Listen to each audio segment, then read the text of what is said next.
بسم اللہ الرحمن الرحیم۔ حضرت اسماعیل علیہ السلام جب پیدا ہوتے ہیں تو آپ کو 6 ماہ بھی نہیں ہوتے تھے۔ جب حضرت اسماعیل علیہ السلام جب پیدا ہوئے تو حضرت سارہ رضی اللہ عنہ کہتی ہے کہ اے ابراہیم جاؤ ہاجرہ کو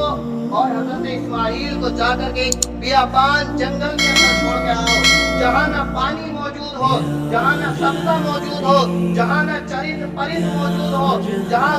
کوئی چیز موجود نہ ہو، ایسی جگہ جا کر کے چھوڑ کر کے آؤ۔ اب حضرت ابراہیم علیہ السلام نے اللہ تبارک و تعالیٰ کی بارگاہ میں دعا کی کہ اے میرے مولا، حضرت سارہ نے یہ فرمایا ہے کہ ابراہیم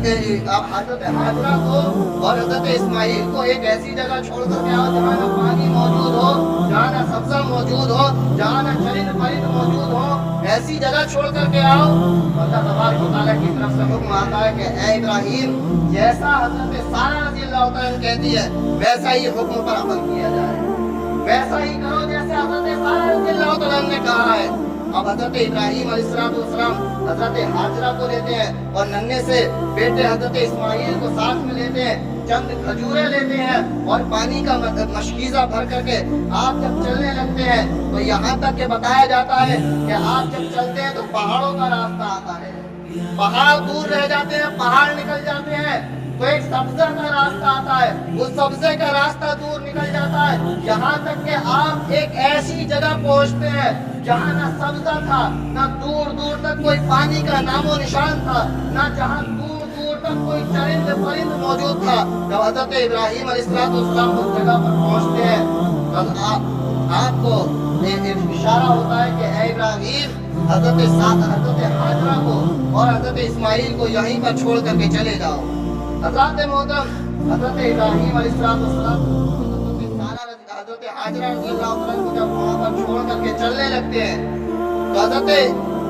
ہاجرہ رضی اللہ عنہ آپ کا ہاتھ پکڑ لیتی ہے کہ اے میرے سرکار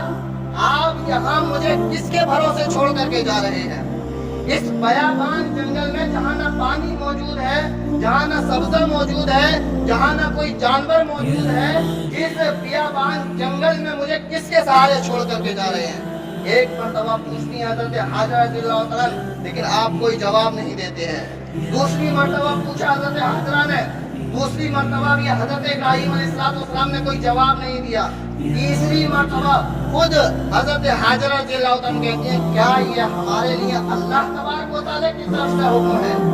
کیا یہ حکم ہمارے لیے اللہ تبارک و تعالیٰ کی طرف سے ہے؟ حضرت ابراہیم علیہ السلام جواب عرض کرتے ہیں کہ ہاں میری خاتون اے ہاجرہ یہ حکم اللہ تبارک و تعالیٰ کی ہی طرف سے ہے۔ تب حضرت ہاجرہ رضی اللہ عنہ ایک پتھر پر آ کر کے بیٹھ جاتی ہے اور کہتی ہیں کہ اے ابراہیم جائیے، آپ جائیے، جس اللہ کا ہمیں یہاں پر چھوڑنے کا حکم ہے اور ہمیں بھروسہ ہے اسی پروردگار پر، اسی رب ذوالجلال پر ہمیں بھروسہ ہے کہ وہ ہمیں کبھی ضائع نہیں ہونے دے گا، وہ ہمیں کبھی ضائع نہیں ہونے دے گا۔ حضرات محترم اب حضرت ہاجرہ رضی اللہ عنہ حضرت اسماعیل علیہ السلام اسی جنگل کے اندر ہیں۔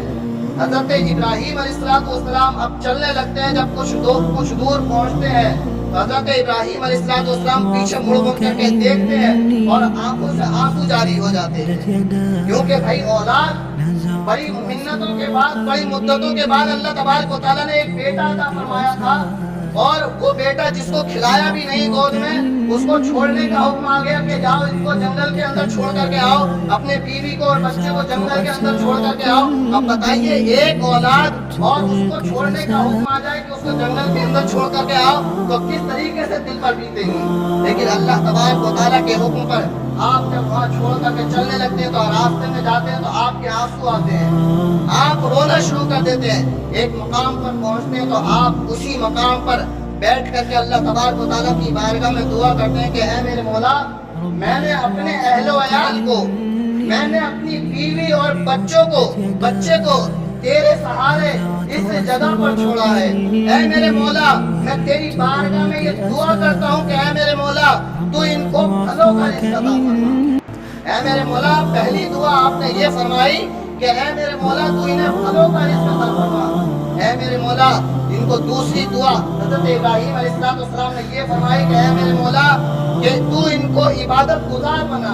اپنا عبادت گزار بنا، ان کو نماز پڑھنے کی توفیق عطا فرما۔ حضرات محترم، اور تیسری دعا حضرت ابراہیم علیہ السلام نے یہ فرمائی کہ اے میرے مولا میں آج ان کو اس بیابان جنگل کے اندر چھوڑ کر کے جا رہا ہوں، اے میرے مولا تو لوگوں کے دل ان کی طرف مائل فرما دے،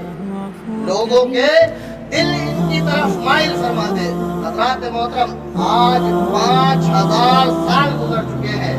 اور 5000 سال گزرنے کے بعد بھی حضرت ابراہیم علیہ السلام کی دعا کا اثر آج بھی مکہ مکرمہ کے اندر دیکھا جاتا ہے۔ 5000 سال گزرنے کے بعد بھی حضرت ابراہیم علیہ السلام کی دعا کا اثر مکہ مکرمہ کے اندر دیکھا جاتا ہے۔ آپ مکہ کے اندر جائیے، مکہ کے اندر نہ ہی کیلے کا پیڑ ملے گا، نہ ہی آپ کو کسی پھل کا پیڑ ملے گا، لیکن جب آپ مکہ کے اندر جائیں گے تو دنیا کے اندر جو پھل موجود نہ ہوگا وہ مکہ کے اندر وہ پھل موجود ہوگا۔ حضرات محترم، دنیا کی سب سے عمدہ چیز مکہ مکرمہ کے اندر موجود ہے۔ حضرات محترم، اور دوسری دعا یہ فرمائی تھی کہ ان کو عبادت گزار بنا، ان کو عبادت گزار بنا۔ حضرات محترم، پوری دنیا کے اندر آپ چکر کے لگا کر کے آ جائیے، پوری دنیا کے اندر اگر سب سے زیادہ کہیں نماز پڑھی جاتی ہے، سب سے زیادہ کہیں عبادت کی جاتی ہے تو وہ مکہ مکرمہ ہے، اس کے علاوہ کہیں سب سے زیادہ عبادت نہیں کی جاتی ہے۔ تیسری دعا کیا فرمائی تھی کہ لوگوں کے دل ان کی طرف مائل فرما دے۔ حضرات محترم، آج بھلے 3 لاکھ لگے یا 4 لاکھ لگے، روپیہ کے آدمی فکر نہیں کرتا ہے، لیکن ہر آدمی کے دل میں یہ خواہش ہوتی ہے کہ میں ایک بار مکہ مکرمہ دیکھ کر کے آ جاؤں، ایک بار مکہ مکرمہ دیکھ کر کے آ جاؤں۔ نہ جانے دنیا کے کتنے لوگ آج بھی مکہ مکرمہ دیکھنے کے لیے جاتے ہیں۔ حضرات محترم، دیکھیے کہ لوگوں کے دل آج بھی مکہ مکرمہ کی طرف مائل ہیں۔ حضرات محترم، حضرت ابراہیم علیہ السلام کی دعا کا اثر آج بھی مکہ مکرمہ کے اندر موجود ہے۔ اب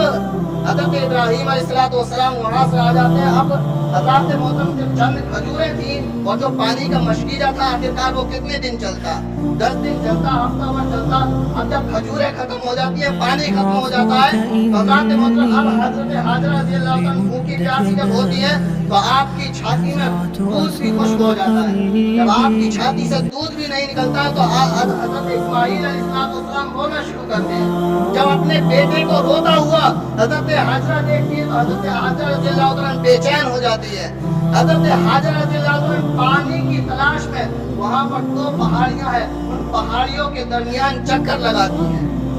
پہاڑیوں کے درمیان چکر لگاتی ہیں، اپنے بیٹے کو ایک پتھر پر لٹا کر کے جاتی ہیں۔ حضرت حاجرہ رضی اللہ عنہ جاتی ہیں پہاڑی کے اوپر چڑھتی ہوئی۔ جب آپ کا بیٹا آنکھوں سے اوجھل ہو جاتا ہے تو آپ ادھر سے پھر دوڑتی ہوئی آتی ہیں اپنے بیٹے کے پاس۔ حضرات محترم، 7 مرتبہ حضرت حاجرہ رضی اللہ عنہ نے اس پہاڑی سے اپنے بیٹے کی طرف کو چکر لگائے تھے اور اس پہاڑی کا نام صفا اور مروہ ہے۔ حضرت حاجرہ نے جو چکر لگائے تھے ساتھ، اسی طریقے سے اگر آج کوئی حاجی اگر صفا مروہ پر جائے، اگر اس طریقے سے جس طریقے سے حضرت حاجرہ نے چکر لگائے تھے اس طریقے سے اگر چکر نہ لگائے تو اللہ تبارک و تعالیٰ نے فرما دیا ہے کہ میں اس کا حج کو قبول نہیں کروں گا، کیونکہ میری بندی حاجرہ نے یہاں سے صفا اور مروہ پر 7 چکر لگائے تھے۔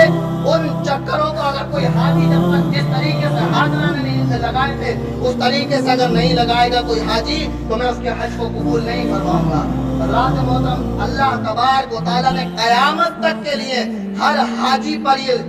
سنت فرما دیا کہ جب تک آپ صفا مروہ پر دوڑو گے نہیں آپ کا حج قبول نہیں کیا جائے گا۔ حضرات محترم، اب 7 مرتبہ چکر لگانے کے بعد جب پانی کا کوئی نام و نشان نہیں ہوتا ہے، 7ویں مرتبہ حضرت اسماعیل علیہ السلام کے پاس آتی ہے تو حضرت اسماعیل علیہ السلام جس جگہ لیٹے ہوئے تھے، آپ نے دیکھا ہوگا جب بچہ روتا ہے تو اپنے پیروں کو چلاتا ہے۔